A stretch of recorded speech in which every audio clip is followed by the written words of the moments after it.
So it's a wonderful, arrogant, futile dream that collapses. And there's no knowing left. There isn't any need to know anything because everything is fulfilled. Who would need to know anything about anything? There's no need to know that they're standing on the floor, or the sound, or the hearing, or the feeling. It just is. But you have to know that you are Tony, that you can work. That no, I don't actually, funny enough. Claire does it all. No, I don't need to. There isn't a me that needs to be there in order to get on an aeroplane and fly to Munich. You don't need me. Me is the most amazing imposter which thinks that it runs everything and doesn't run anything at all. There's no need for me to eat dinner or go skiing or drive a car. It just happens.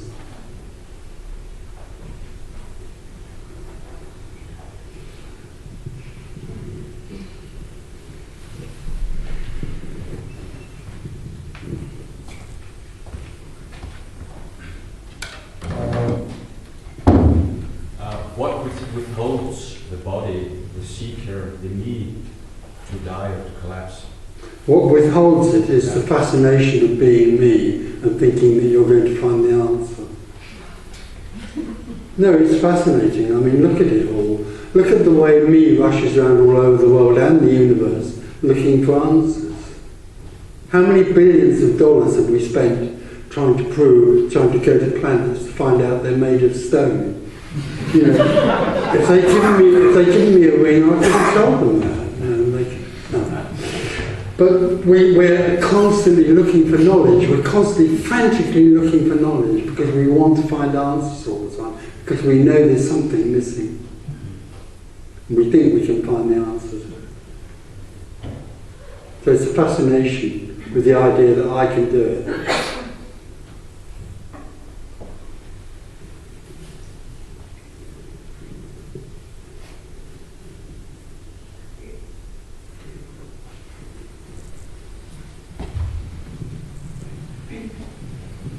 So what not to do?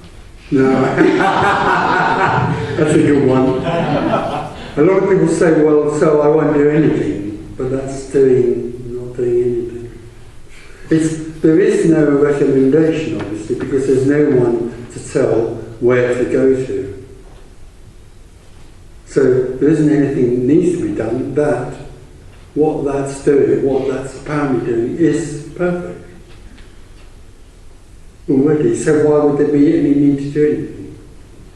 Why would there be any need to find anything if this is already wholeness? It's only the finder, the seeker, that confirms that it's lost something.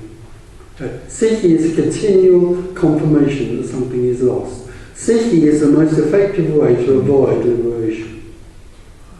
So it's purely about understanding. No, it's purely not about understanding, unfortunately. If it was, we could write it down and I could sell it to you for £100. That's not a bad idea. Only not this kind of understanding. No, it's not. It's energetic. Essentially, it's just an energetic melting into wholeness. That's all. Yeah, that's all. That's all.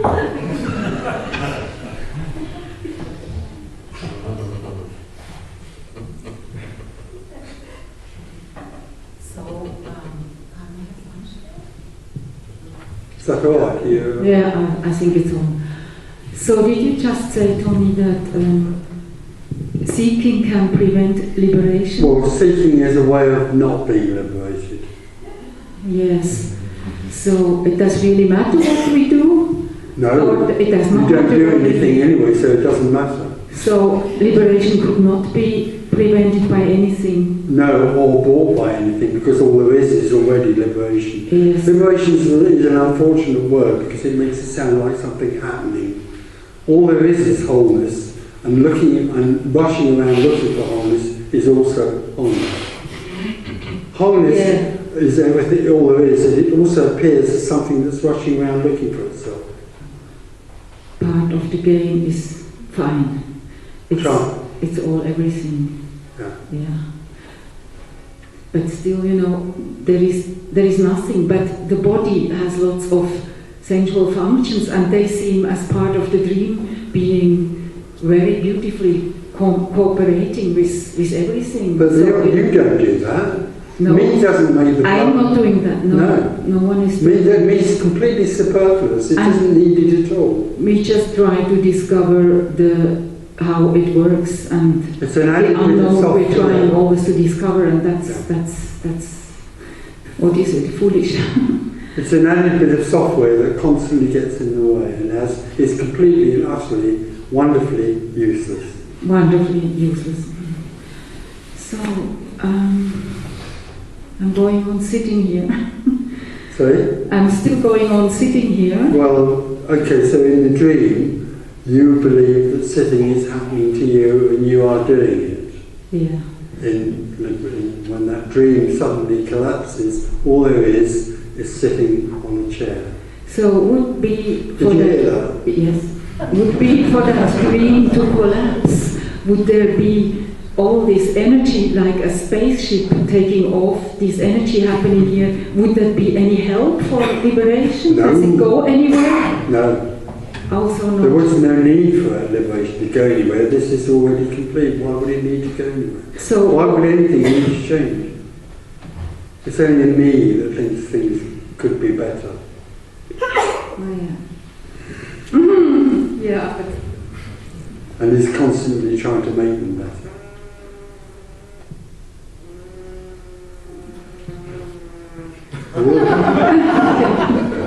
thank you.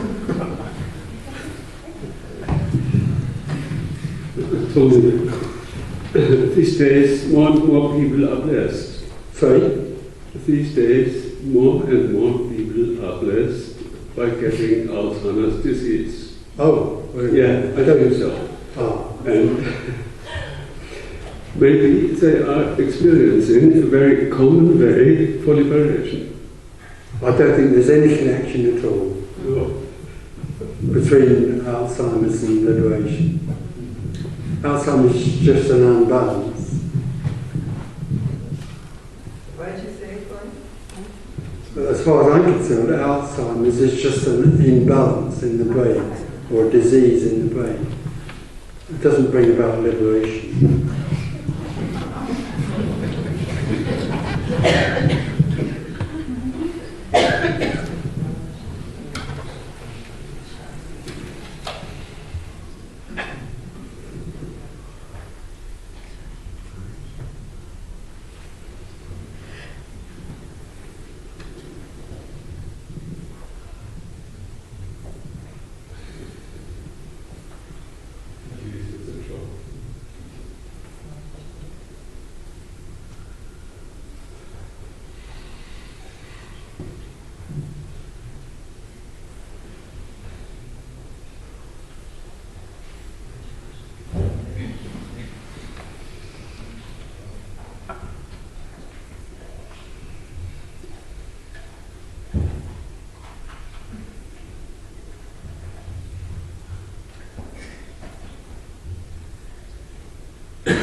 Nevertheless, I have a feeling that, so what you're telling that whether you experience liberation, that this happens more and more these days. Well, So if you, for example, if I go to YouTube, for example, and click to Tony Parsons, and then you see the links of other guys, they're telling the same. A lot of guys talking similar. no. And this, No. yes. Tell me one. And the question I have. Tell me one. It's only one. Tell me who is saying this. Tell me who is saying this as well. I'm fascinated. Is there someone else? Well, there are other guys. Oh, no, tell me who they are. Richard Sylvester, for example. Oh, Richard Sylvester, yeah, but okay. Anybody else? I forgot the other names, but there are people. There are, I don't think. What you're hearing is what you think is similar. What you're not hearing is not similar. You hear, the seeker hears what they want to hear. There are a lot of people out there who say they are non-dual teachers. There is no such thing, of course. And they speak in this sort of waves and oceans, and you are one, and then they tell you how to get there. But still, there's no similarity at all. Yeah. The seeker has the feeling that more and more people are today talking about this thing. The question is this is there a reason, or is this why is it happening now, will ultimately everybody experience this, or does it matter whether it happens to everybody? To anybody? No, it doesn't. First of all, it doesn't happen to anybody, so nobody will experience it. Also, this message has always been communicated since the beginning of apparent time. And basically, there is a switch in the psyche of people. There's a change in the psyche of people in the story of the world, in the dream story of the world. There seems to be a switch or an opening in the psyche of people, because authority all over the world is breaking down. What we're watching at the moment is the breakdown, the beginning of the breakdown of authority. So anything to do with teachings or hierarchy or authority in all fields, religion, political authority and so on, is breaking down. What's taking place artificially at the moment, which we can see in the Middle East and so on, is anarchy. And this message has no sense of authority. It is not a teaching. It's pure anarchy. It's not the artificial anarchy that we see in the world with machine guns and all those sort of things. It's pure anarchy because it doesn't have any sense of authority. So there's more of an opening in the psyche of people to this sort of message than there was even 50 years. This wouldn't have happened 50 years ago. It still was happening, but nowhere near as broadly as it is now. The other thing that's also going on at the moment is that the scientific world, especially to do with neuroscientists and neurobiologists, are coming to the same conclusions as some very rare mystics have been offering this message since the beginning of time. So science is beginning to reinforce and prove and establish for itself in its own sweet way the sense that there is no such thing as an individual with free will and choice. And the other side of science, which is beginning to converge, is physicists are seeing the whole as a unified whole. What's being established by scientists is that the whole of the multi-universe, the apparent multi-universe is unified. Is one thing. So that's why there seems to be more opening to this than there was. But it's very rare that you'll come across this message. You'll come across a lot of messages that sound like it. But there's one very simple test really. If that person is offering to help you, just forget it.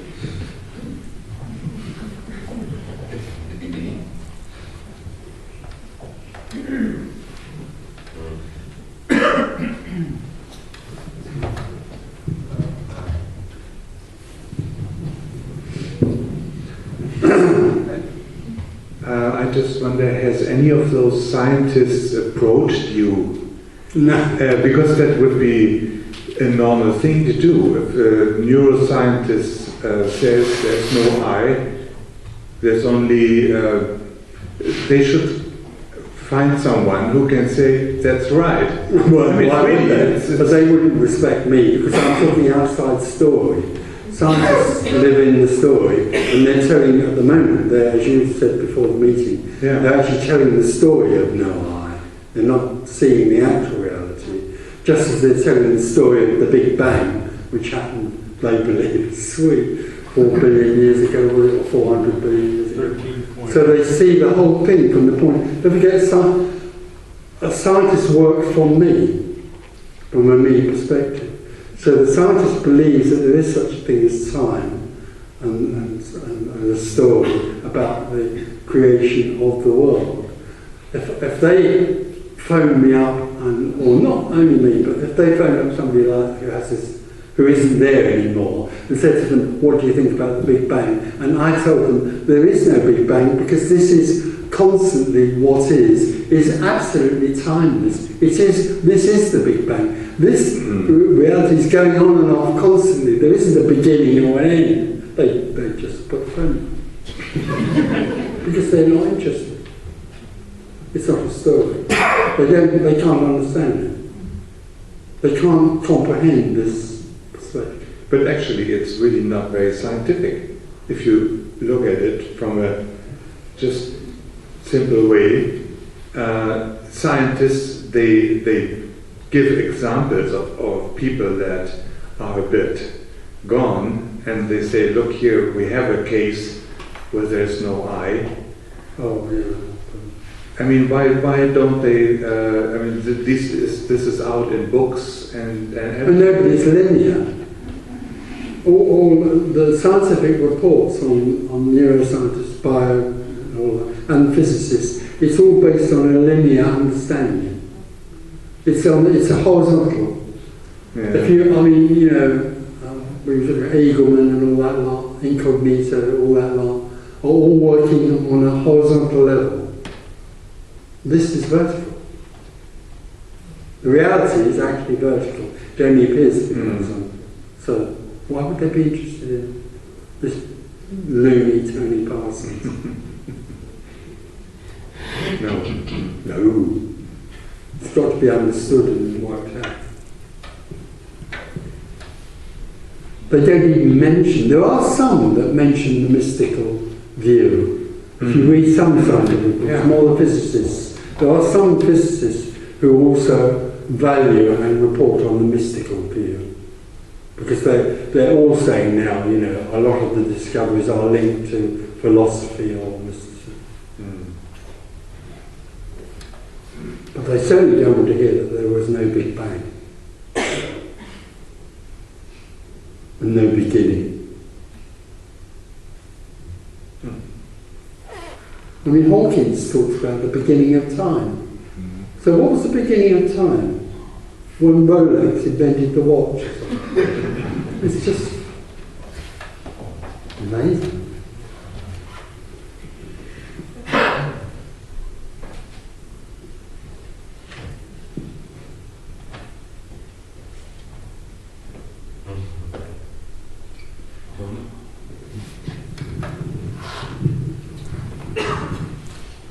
I read in one of your books that me can only live in time, so it creates time.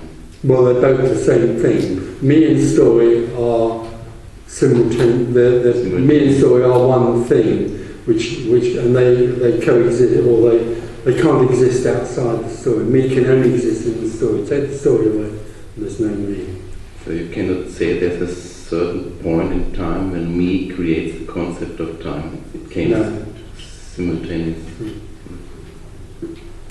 In the scene. It's the collapse of an artificial dream called Story of Me. It's a dream. And the dream starts in childhood. You sometimes. Well, I think in early childhood the dream begins. Yes.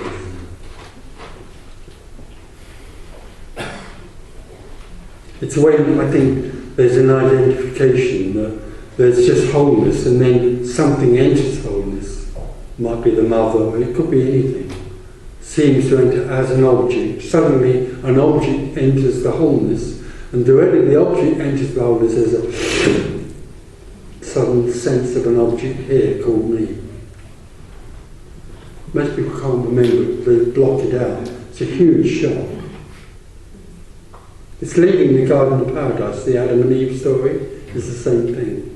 Eating the tree of knowledge, I am a person. I know this object and I know I am a person.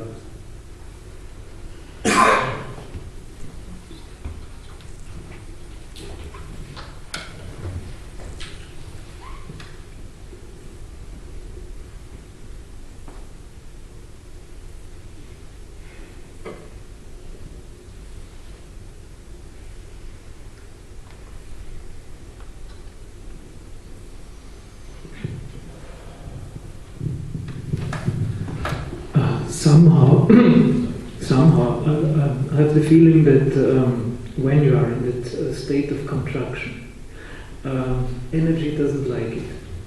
Energy doesn't like it. It doesn't feel. It feels painful somehow. I think me doesn't like it. Energy couldn't care less. No. Okay, me doesn't. Okay, agreed. But the whole system there's something wrong with it. Oh, absolutely. Me is in a constant state of tension, a constant state of separation. So that's not right somehow. Yeah. Well, it isn't wrong either. No, you said it's a mild form of. It's what's happening. A mild form of a disease, schizophrenia.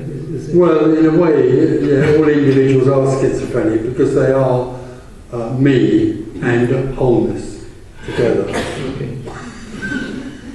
Wholeness pretending to be me. Okay. It's only pretense. But it's a sort of inescapable pretense.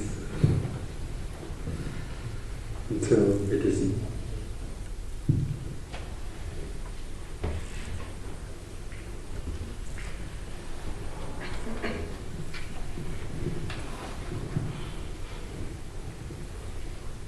So the me is creating his own reality? The me is... Not creating his own reality? Well, no, it's not creating. Wholeness is creating an artificial reality called separate reality. There isn't, me doesn't create anything. Me waffles around in a sort of mud or cloudy sort of uselessness. Me is a complete puppet. It has no sense of control. It has no control. It just goes like this all over the place. But the trouble is there aren't any strings. There isn't a God up there pulling the strings. It just is like a puppet that reacts and responds. It thinks it's doing it, but actually it's the energy of the brain is running the whole show. But of course that comes out of no thing. The brain is no thing braining. So some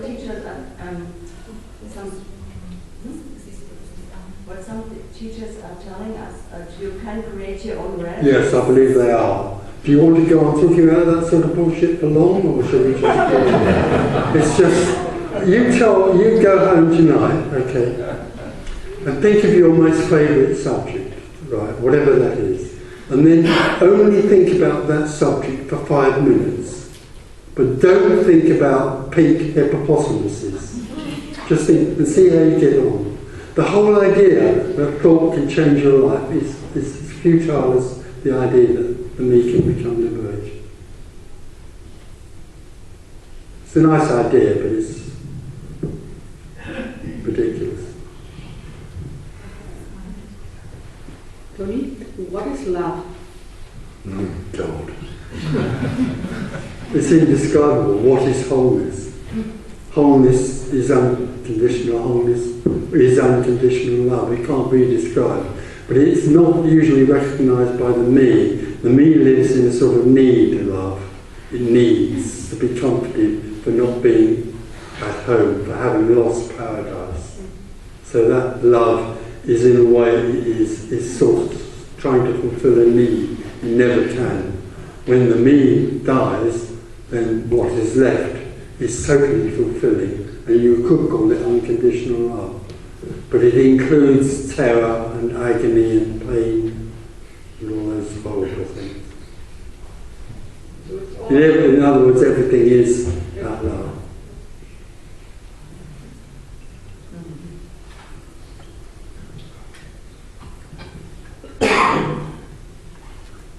How we can control our thoughts? How can we think? They are coming and go. And emotions, how we can No, there is master no- our emotions. Well, and no, thoughts. there is no one. There is no one that does anything. There is only an imaginary me, which is absolutely, absolutely helpless. But who we are then, why we are living, what is our purpose? There's no purpose.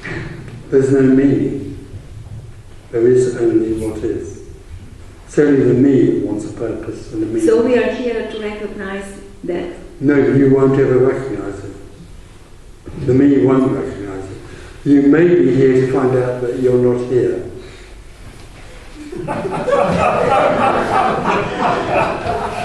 You may recognize that and you may not. You may walk out of here absolutely determined that you are here. A lot of people hate this message and reinforce. How dare you tell me I'm not a person? How dare you tell me there's no spiritual ladder? I'm almost on the top rung. So a lot of people go like that with this. But also it's possible that you might die before you get out of the door. That would be dangerous for me.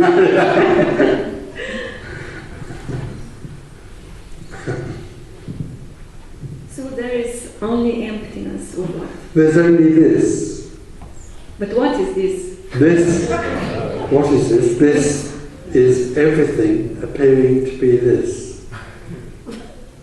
So sitting on the chair is this. Sitting on the chair is no thing appearing to be sitting on the chair. So within the essence of sitting on the chair is your salvation. Within the essence of what is the gift. Within everything that's happening to that thing right now is the gift of freedom. It's shouting at you constantly. When you leave here tonight, it'll still be singing the song. But it's a song about the infinite, and the problem for the seeker is the seeker thinks they live in time. They think they're walking down the stairs and going home, and that's important because it's warm at home, and I can have a cup of tea and a fag. But actually, what they long for is just the walking down the stairs, the beingness, the isness of this. Thank you.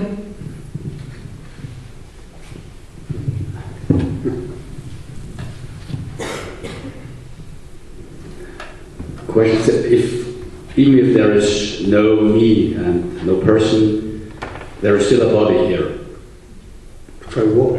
There's a chair. There's a chair. There's a body. Okay. What's the difference? And this body has preferences. The body doesn't. The physiology has preferences. Well, it feels better if it's sitting in a warm room rather than it's sitting outside in the cold. That has nothing to do with me. But it is so. Oh, well, apparently is that would prefer to sit in the warm than in the cold. Yeah. That's physiology. That's you're born. That body is born with it. You aren't born with it. The me doesn't have that preference. It is just a natural preference of the body. It has nothing to do. It doesn't need me for there to be warmth, prefer to cold. So is it then? In fact, you don't need me for anything. So wise to follow the preferences or needs of the body, or is it does it matter at all? What you've done is add you on to try and obtain the preferences that arise in the body. You think you're running it.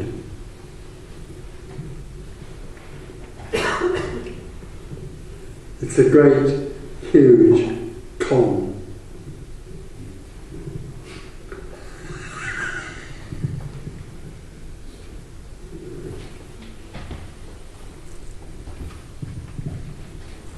The me doesn't create physiology, the me doesn't create neurology. the neurology of the body. It's just simply something that arises. It's energy. It doesn't need a me.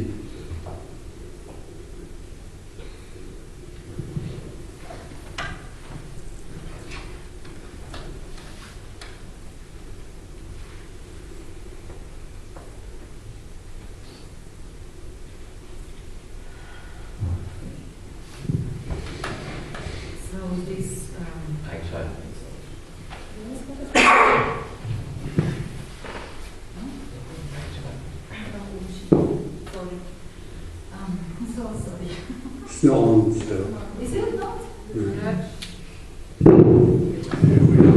Okay. Now my question, where is it? So this, everything, nothing, this is unborn, only unborn, all unborn, nothing born. Only the dream is born. And all there is the infinite. All So why would the anything infinite. be born in? It's only apparently born. Yes. And grows up apparently and dies apparently. And we would never speak about such a thing as qualities in relating to the infinite. It's not a better quality or anything. No. It's quality falls away. This, yeah. It's a story. But yeah, it's a story. Better and worse.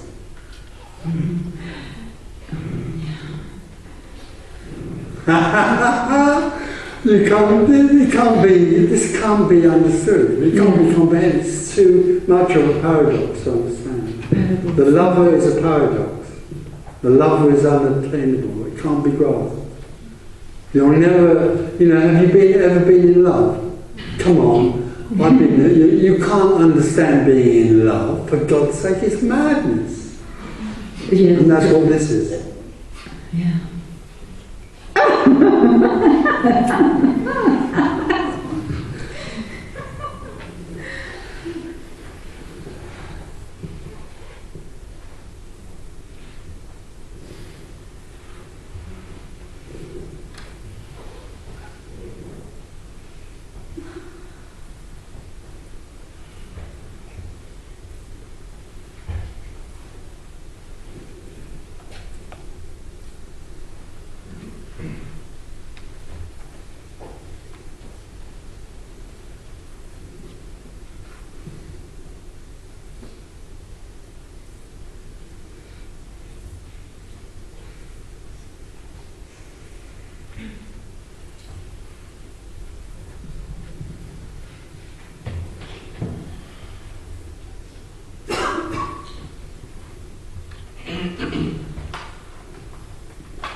So don't try and hold on to anything here. There's nothing you can take home. There's no idea that you can put in a box and bring out tomorrow morning. You don't need to do that. Because as I've constantly been saying, when you get up and walk out of this room, whatever you do, what you long for is constantly with you. Thank you.